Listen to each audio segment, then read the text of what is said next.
হয়ে যাবে। আমার হাতে দেখতে পাচ্ছ একটি মিরর, এই মিরর দিয়ে আমি তোমাদেরকে এটি সম্পূর্ণভাবে ইনশাআল্লাহ বুঝাই দিব। সো দেখো তোমরা প্রথমে এখানে কি দেখা যাচ্ছে, 7 নম্বর অংশটুকু দেখো। 7 নম্বর জিনিসটা হচ্ছে একটা রম্বস। রম্বসের ঘূর্ণন প্রতিসাম্য কোণ, আমি জাস্ট একটু দেখাই জিনিসটা, এটাকে অর্ধেক করে দিলাম, জাস্ট দেখো তো এখন এটা বর্গ মনে হয় কিনা। আমি জাস্ট এটা সরাই দিলাম, মোবাইলটা ধরলাম অ্যাঙ্গেলটা, এখন দেখো এটা কি একটা বর্গ মনে হয়? হ্যাঁ, অবভিয়াসলি সেম টু সেম রম্বসের ক্ষেত্রে দেখো তো এটা কি একটা রম্বস মনে হয়? নো।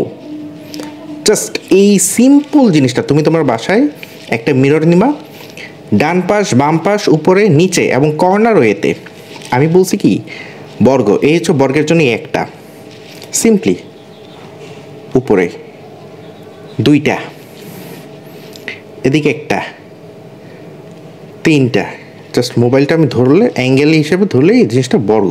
ওকে, আমি এখান থেকে দেখতে পাচ্ছি এটা বর্গ, এটা হচ্ছে কি বর্গের জন্য, এই হচ্ছে তিনটা, আর এটার বিপরীতভাবে উল্টো করে ধরলেও একটা, এই হচ্ছে 4টা বর্গের ক্ষেত্রে। সিম্পলি রম্বসের ক্ষেত্রে এটা হয় না, রম্বসের ক্ষেত্রে এই যে এটা ট্রাপিজিয়াম হয়ে যায়, এই জন্য রম্বসের ক্ষেত্রে হবে কি এই কর্নার ওয়েতে হবে। এই যে দেখতে পাচ্ছ রম্বসেরটা কর্নার ওয়েতে হয়েছে। আমি আবারও দেখাচ্ছি, আমি আমার হাতের মিররটা ধরলাম, এই যে মিরর কর্নার ওয়েতে এভাবে ধরলাম, সেম টু সেম উল্টো করে ধরলেও সেম টু সেম। এই হচ্ছে রম্বস এবং বর্গের ক্ষেত্রে কেন ডিফারেন্সগুলো হচ্ছে সেম টু সেম। অর্ধবৃত্ত, এই যে আমি আবার একটু সরাই দিচ্ছি, দেখো অর্ধবৃত্ত, এই যে অর্ধবৃত্ত।